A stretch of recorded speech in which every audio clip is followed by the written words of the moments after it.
Mes chères ambassadrices, bonsoir, bonsoir. J'espère que tu vas bien.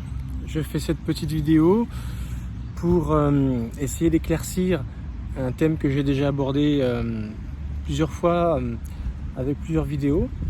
Il s'agit donc des besoins fondamentaux de l'homme et de la femme et des valeurs hautes. Donc ces derniers temps, tu m'as beaucoup entendu parler de ces sujets-là. Et je voulais éclaircir un petit peu la situation pour que tu puisses bien comprendre un petit peu le thème que j'aborde et surtout ne pas faire d'amalgame, ne pas mélanger les choses. Alors, pour poser le sujet, tu m'as souvent entendu parler de valeurs hautes. Et je t'ai déjà répondu à cette question, que ces valeurs hautes régissaient, on va dire, notre système de récompense, ce pourquoi on estime avoir de la valeur, et inconsciemment on recherche en fait ces valeurs dans tous les choix de notre vie, que ce soit professionnel, relationnel, amoureux, le fait d'aller habiter dans une région plus qu'une autre, etc., etc., ou le fait d'être quelqu'un qui aime beaucoup voyager ou pas spécialement, quelqu'un qui aime bien rester là où il a vu le jour. Enfin, ces valeurs hautes expliquent énormément de choix qu'on peut prendre dans notre vie. Et je t'ai déjà parlé également dans une autre vidéo, dans une seule vidéo, des besoins fondamentaux de l'homme et de la femme.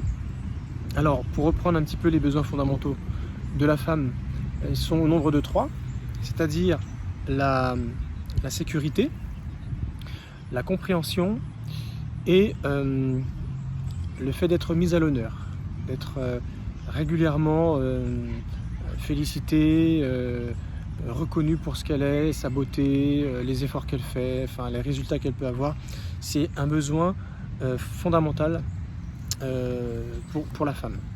Pour ce qui est de l'homme, il n'y en a qu'une, selon les spécialistes, ce serait la sexualité, le sexe. Et je t'ai expliqué dans cette vidéo que ce qui se cachait derrière la sexualité pouvait aller beaucoup plus loin que le sexe en lui-même, dans son côté le plus élémentaire. Et on peut en mettre une deuxième, à savoir le respect, ce besoin que l'homme a de tout temps, de tout âge, de toute génération, de toute époque, peu importe sa culture, sa croyance, sa race, peu importe, homme a besoin de respect. Donc comme tu as pu le remarquer, il y en a beaucoup plus chez la femme que chez l'homme. Alors, j'aimerais juste, au travers de cette vidéo, te dire en fait que l'un n'est pas l'autre. Les besoins fondamentaux sont en soi des valeurs, mais ce ne sont pas des valeurs hautes. Pourquoi ? Parce que, comme l'indique le nom, besoins fondamentaux, ce sont des besoins qui, quoi qu'il arrive, quoi qu'on fasse dans notre vie, peu importe les époques, peu importe comment les choses vont se faire, un homme aura toujours besoin de cela, respect, sexualité, et une femme aura toujours besoin de sécurité, d'être mise à l'honneur et d'être comprise. Et ça, il n'y a pas de limite spatio-temporelle à cela. Peu importe les valeurs hautes que tu auras, que tu sois femme ou homme, peu importe ces valeurs hautes que tu auras systématiquement besoin de ces besoins fondamentaux. Alors c'est sûr, tu as ton caractère, tu as vu le jour dans une certaine situation, dans un certain contexte, qui fait que tes valeurs hautes, en fait, elles sont là. C'est ce qui te fait vibrer, c'est ce qui te donne envie de faire tel ou tel choix, et c'est comme ça. Mais la différence, et la grande différence entre les besoins fondamentaux et les valeurs hautes, c'est que les besoins fondamentaux sont immuables. Elles sont enracinées dans l'être humain. Pour chaque sexe, on va dire, c'est comme ça que ça fonctionne. Ce n'est pas du tout interchangeable, modifiable, c'est comme ça. Alors que les valeurs hautes, elles évoluent avec le temps. Elles peuvent même souvent évoluer en quelques mois. parce que notre situation de vie change. Je peux te donner un exemple. Tu es quelqu'un qui, par exemple, a besoin de beaucoup de sécurité dans ta vie. Peut-être ta première valeur, on va en prendre sur les 3 hautes, donc c'est-à-dire les 3 premières, dans l'ordre de hiérarchisation. La première, ça sera, mettons, ce besoin de sécurité. Alors, si en plus tu es une femme, bon, c'est encore sécurité plus du coup. Tu as besoin de te sentir en sécurité, mais au sens que tu as besoin, voilà, de vivre dans un quartier que tu connais, peut-être même là où tu as vu le jour, dans une région que tu connais très bien. Tu ne veux pas te séparer, on va dire, de la présence de tes parents. Tu vis dans un quartier assez familial. Voilà, c'est juste pour te donner une petite nuance par rapport à la sécurité liée aux besoins fondamentaux. C'était juste pour faire cette petite différence, mais mettons que cette valeur haute la réclame en tout premier. Et qu'en deuxième, mettons, tu as besoin de confiance, tu as besoin, voilà, qu'on reconnaisse chez toi ce que tu fais, ça te donne beaucoup de confiance en toi, beaucoup de valeur à ce niveau-là. Et en troisième, mettons, tu as besoin, voilà, l'amour par exemple. On va donner l'amour. Alors, sécurité, confiance et amour. Si je te donne ce cadre-là, cet exemple-là, c'est juste pour te dire que au fil du temps, ça peut évoluer. Et peut-être que tu auras acquis cette confiance en soi, qui fait que tu ne le réclameras plus de la même manière. Pareil, peut-être pour ce besoin d'amour, tu auras rencontré dans ta vie cet homme qui comble tes besoins, et que du coup, au fil des années, ça sera quelque chose qui ne t'inquiétera plus, trouver et vivre cet amour, parce que tu le vivras au quotidien. Donc c'est quelque chose qui, étant présent et te rassurera tellement de sa présence, que du coup, elle n'occupera plus la place numéro 3, mais peut-être la énième, la 15e, la 20e, parce que pour toi, c'est plus un souci de te poser la question, est-ce que je l'aurai? Et pareil pour la toute première valeur. Si tu t'es trouvé un sens de vie dans cette région, dans ce village, où tu as vraiment un rôle à jouer avec toute ta famille, tu te diras finalement ces 3 valeurs hautes, eh bien elles sont comblées, elles existent vraiment, elles font partie de ma vie, elles sont très très présentes. Donc du coup, il y a d'autres valeurs qui vont remplacer. Alors je t'ai dit, ces 3 valeurs-là, je les ai comblées, je les ai fait passer pour des valeurs qui étaient largement présentes, donc du coup elles sont remplacées. Ça ne veut pas dire que les 3 valeurs vont être remplacées en même temps, au même moment. Ça peut venir en décalage à des moments différents de ta vie. Mais si je te dis ça, c'est juste pour te faire comprendre qu'en fait les valeurs hautes évoluent, elles s'intensifient ou elles diminuent ou elles sont remplacées, parce que tout simplement les valeurs hautes finissent toujours par évoluer en fonction de ton âge, en fonction de l'époque, en fonction, voilà. Alors que les besoins fondamentaux, pas du tout. Maintenant que je viens de te donner cette nuance qui était importante, je vais te donner, on va dire, un processus. Un processus type de la façon dont ça se passe assez souvent dans la vie d'un jeune homme, dans la vie d'une jeune fille. Je prends l'exemple d'une jeune fille, puisque j'ai pris l'exemple d'une jeune fille à l'instant. Une jeune fille, voilà, qui est élevée dans une famille middle class, on va dire, qui est élevée, on va dire, d'une manière correcte. Ses parents s'occupent d'elle, lui donnent des valeurs, elle est scolarisée, tout ce qu'il y a de plus normal. Et voilà, son père est donc un middle class, donc c'est-à-dire qu'il gagne sa vie raisonnablement, sans plus et ni trop peu. Elle manque de rien, et donc du coup, elle n'a pas à se plaindre d'un manque quelconque.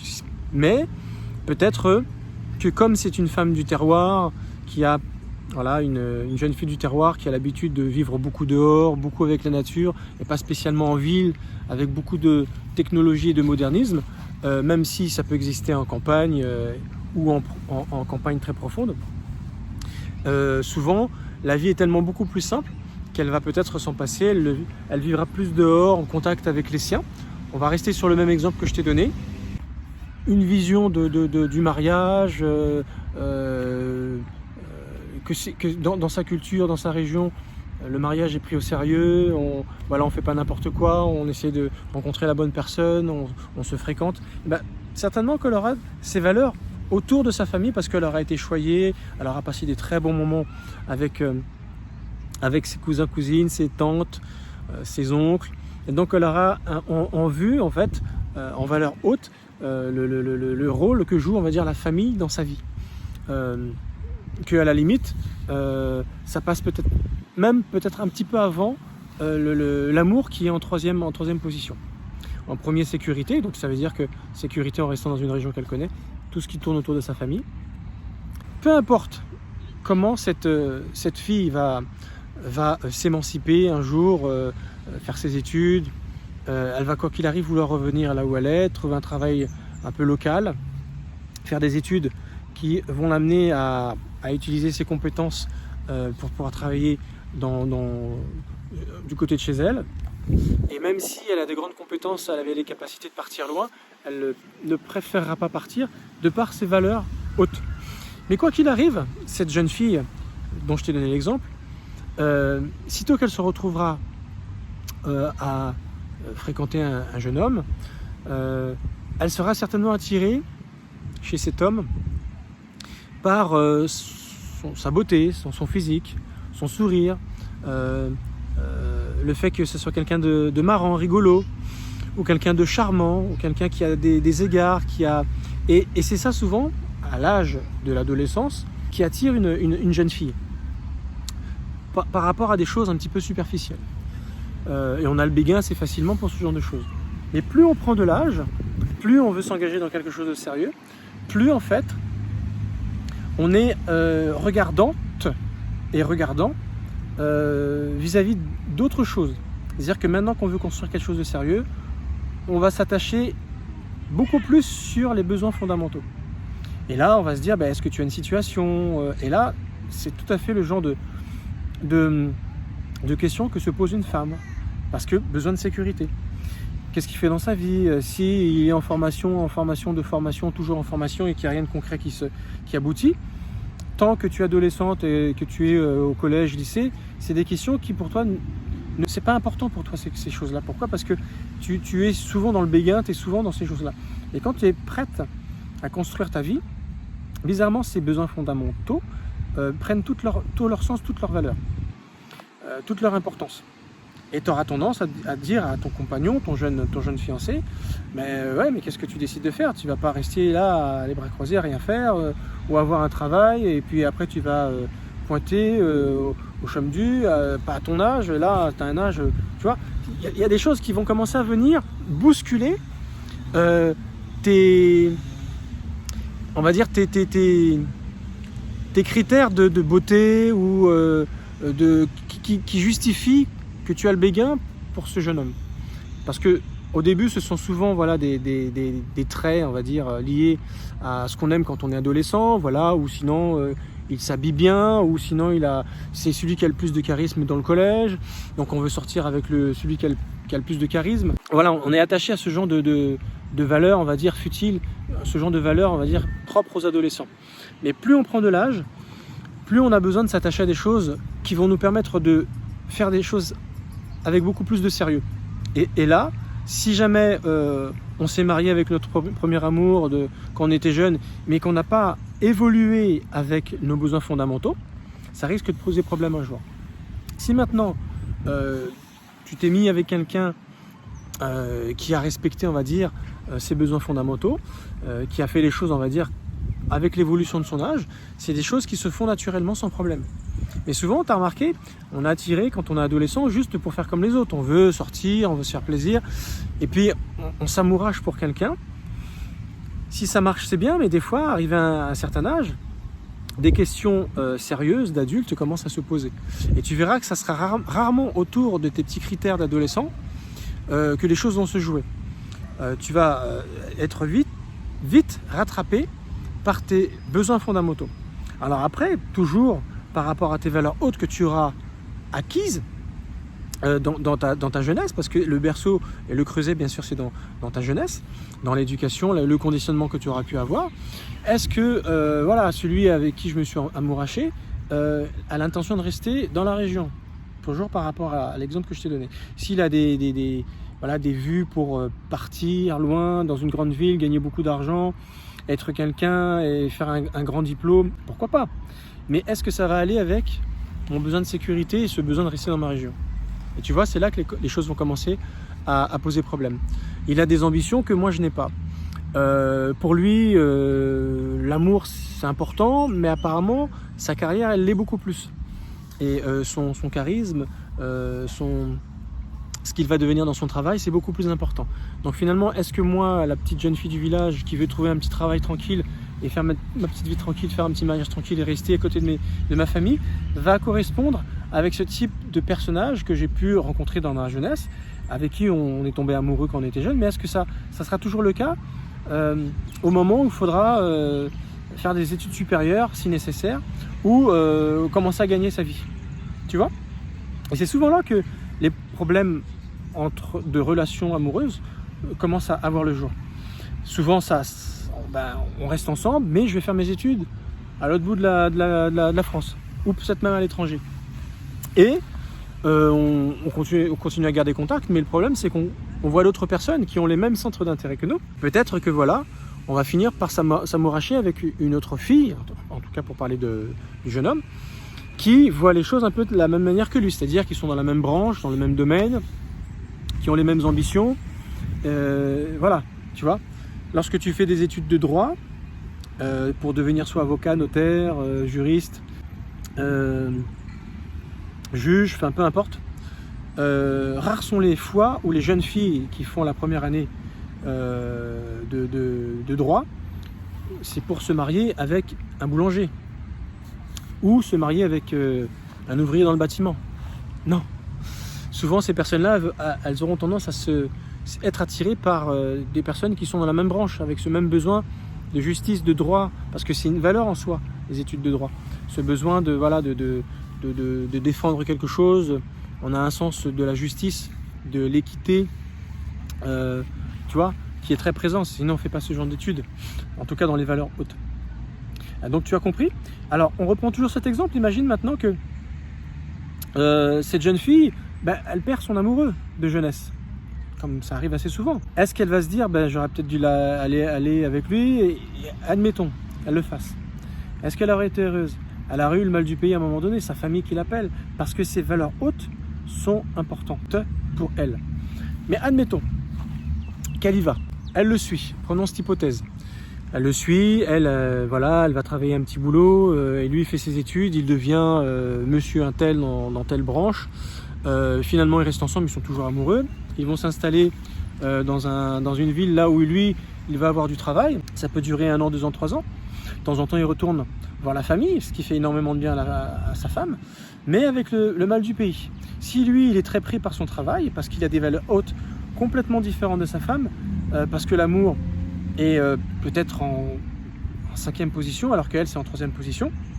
Elle, le sens de la famille est très présente, et elle a besoin de beaucoup être appréciée par rapport à ce qu'elle fait, ce qu'elle est, alors que son mari est souvent absent, toujours pris par des réunions, toujours pris par son travail, toujours pris par des choses qui ne l'impliquent pas beaucoup dans la famille. Et c'est elle qui gère la famille, les enfants, et c'est elle qui, on va dire, gère à la maison, alors que lui, quand il rentre, tout est fait. Il vit son travail, mais il est peu présent avec sa femme. Ça n'empêche qu'il l'aime. Mais il suffit que, les années passant, elle va se sentir seule dans cette entreprise, de s'occuper de leurs enfants et de leur famille. C'est là souvent qu'arrivé à un âge, on se dit, il y a un décalage. On a fini par se perdre. Moi, j'ai élevé les enfants, et puis moi, il a fallu que je m'occupe parce que j'ai passé mon temps, ma vie à t'attendre. Mais toi, tu ne t'impliquais pas finalement dans mes besoins de femme, en tout cas dans mes valeurs hautes, parce que les besoins de la femme resteront toujours les mêmes. Alors, quoi qu'il ait eu besoin de sécurité, plus, parce que ça faisait partie d'une de ses valeurs hautes, et besoin d'amour. Mais lui, comme il n'était pas trop là, pour lui, l'amour se contentait de temps en temps un rapport, un petit cadeau. Alors, comme il a beaucoup d'argent, peut-être qu'il a pu offrir tout ce que sa femme lui demandait, enfin tout ce qu'elle avait besoin, mais en soi, elle ne cherchait pas forcément à combler son besoin affectif par du matériel. Alors tu vois, c'est un exemple que je pourrais pousser très très loin, ça. Juste pour te dire que souvent, il y a un décalage entre les besoins fondamentaux et les valeurs hautes qui évoluent avec le temps, mais qui, quoi qu'il arrive, à la base, sont bien présents dans une vie d'une personne.